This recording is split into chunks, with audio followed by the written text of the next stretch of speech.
Bapak Ibu dosen penguji, perkenalkan nama saya Eliana dengan NIM 2025501822, peserta PPG Guru Tertentu tahap 3 tahun 2025, program studi PGSD dari LPTK Universitas Muria Kudus. Praktek mengajar ini saya laksanakan di SDN 2 Manggungan, kelas 5 fase C dengan mata pelajaran IPAS.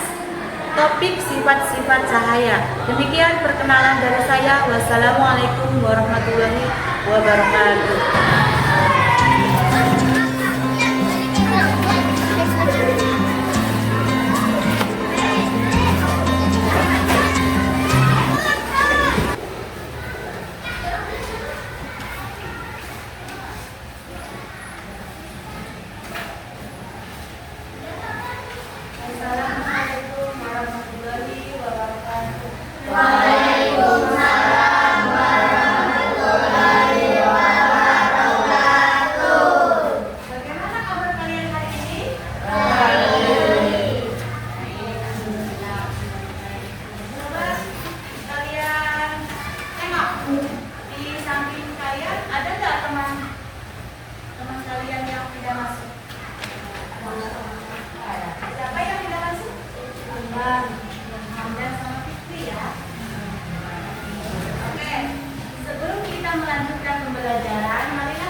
Sebelum belajar, marilah kita berdoa. Berdoa mulai.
bisa rembus pedang berlayar kuning. Bisa diuraikan, Dokter. Oh ya. Iya. Katanya itu bayangan, katanya ya boleh. Nah, agar kalian lebih paham, saatnya video pembelajaran ya. Kalian simak dengan baik.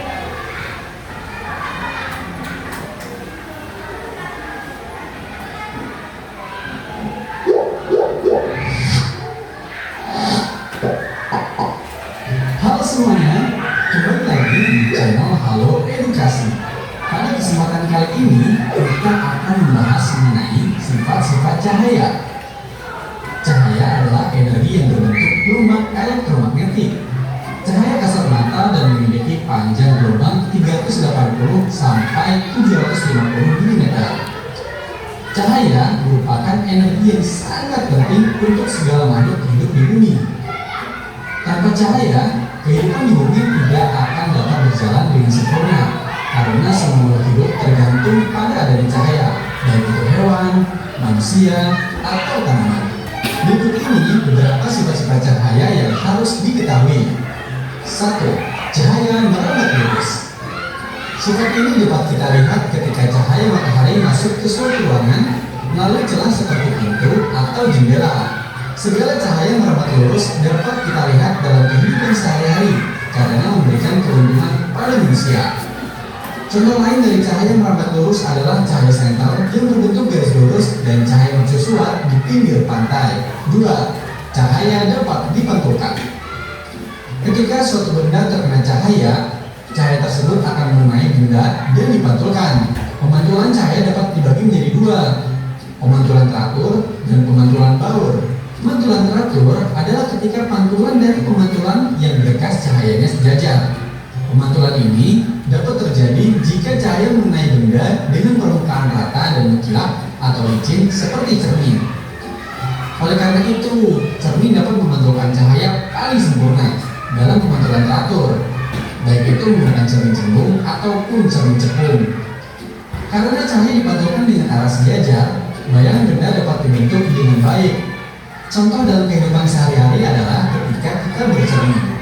Pemantulan baur atau difus adalah ketika cahaya memantul ke segala arah secara tidak teratur karena adanya berkas cahaya yang memantul pada permukaan kasar atau tidak rata. Contohnya adalah pemantulan cahaya pada tembok, kayu, batu, dan tanah. 3. Cahaya dapat dibiaskan. Pembiasan cahaya adalah ketika cahaya merambat ke segala arah. Ketika cahaya merambat melalui medium yang memiliki kerapatan optik yang berbeda, maka cahaya akan mengalami perubahan arah panjang. Beberapa contoh cahaya yang dapat dibiaskan adalah pensil ketika dimasukkan ke dalam gelas berisi air jernih, ikan dalam akuarium yang akan terlihat lebih besar dan dekat, kolam atau sungai dengan air jernih yang akan terlihat dangkal, melihat bintang dengan teropong, dan melihat benda kecil menggunakan lup atau mikroskop. 4. Cahaya dapat diuraikan. Ketika cahaya diuraikan terjadi yang namanya dispersi cahaya.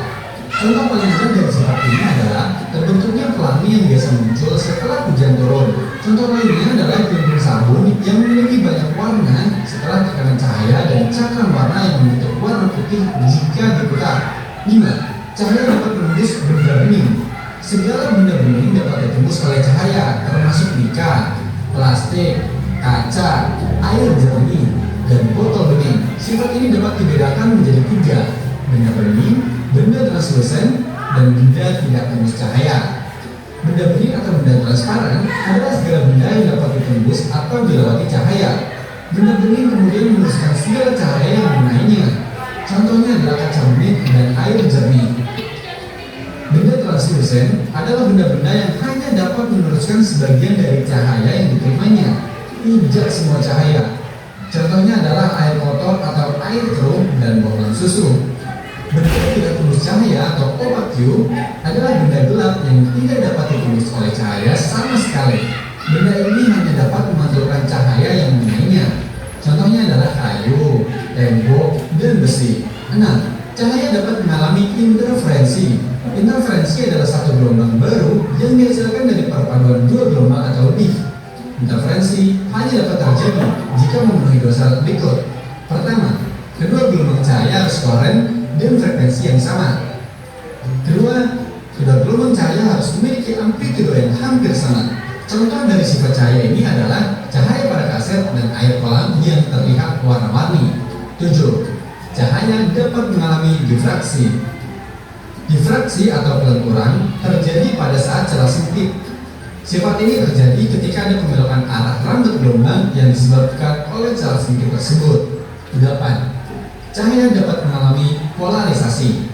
Polarisasi cahaya adalah ketika sebagian arah datar cahaya terserap. Akibatnya, cahaya tersebut akan kehilangan sebagian besar arah datarnya. Sekian pembahasan Halo Edukasi kali ini. Semoga bermanfaat. Jangan lupa untuk like.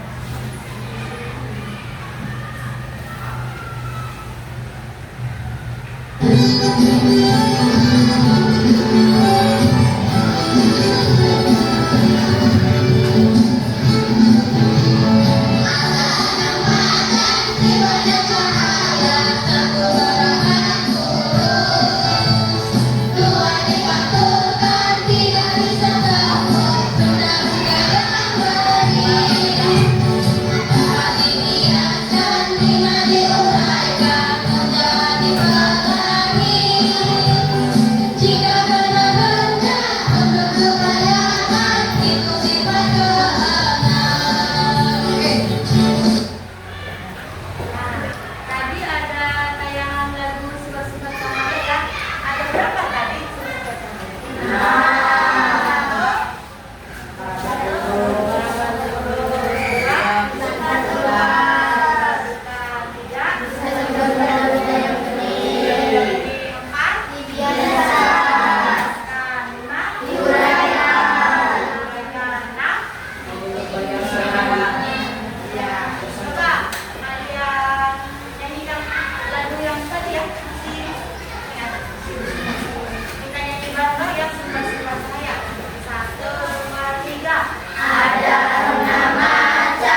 Cahaya. Agar kalian lebih paham, Ibu sudah menyiapkan alat peraga ya. Silakan kalian melakukan percobaan atau eksperimen.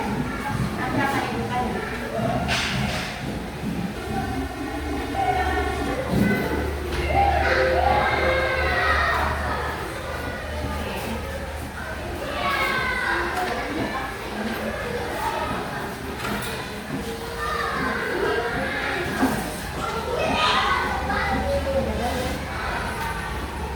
Nah, Ibu akan bagi 3 kelompok ya, masing-masing kelompok ada 5 orang. Nah, Ibu akan membagikan KKPD-nya ini.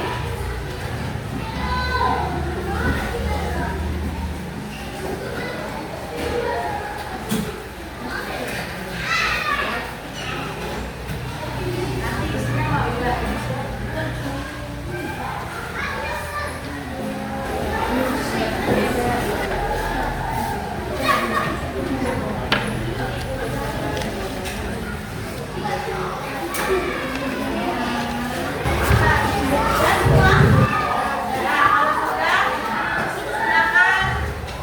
Kalian presentasikan ya hasil diskusi kalian. 1 kelompok boleh makan 2 orang atau 5 orang ya. Kalau yang ini banyak anggota. Ya, kelompok 1 dulu ya. Ini kelompok 1 ya. Pengalaman dulu ya. Assalamualaikum warahmatullahi wabarakatuh.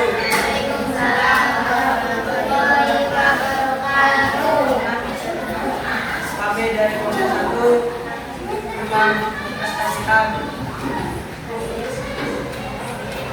hasil kerjasama kelompok kami. Alatnya apa sudah? Gelas penting berisi air putih dan pensil. Ya, itu alatnya ya. Ada gelas yang diisi air, lalu ada pensil yang dicelupkan ke dalam gelas. Hasilnya apa tidak?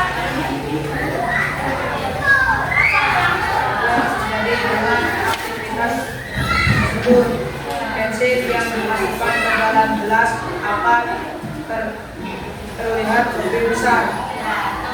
Pensil yang dimasukkan ke dalam gelas maka akan terlihat lebih besar dan ada sedikit kemiringan ya. Kesimpulannya apa?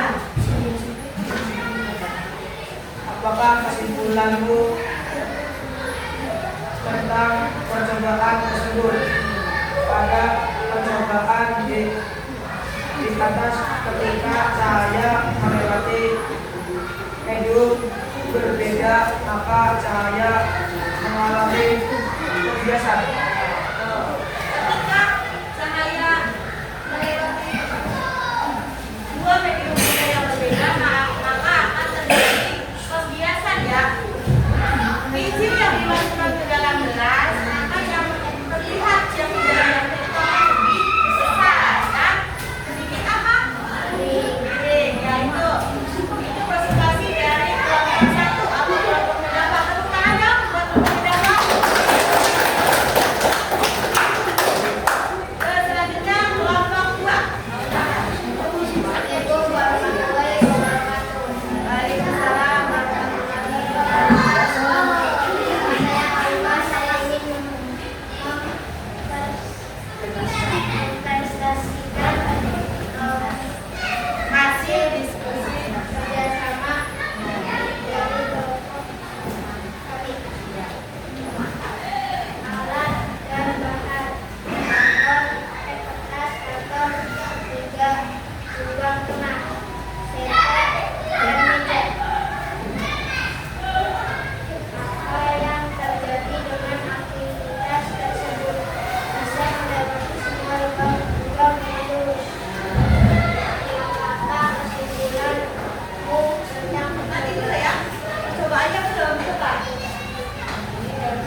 ya.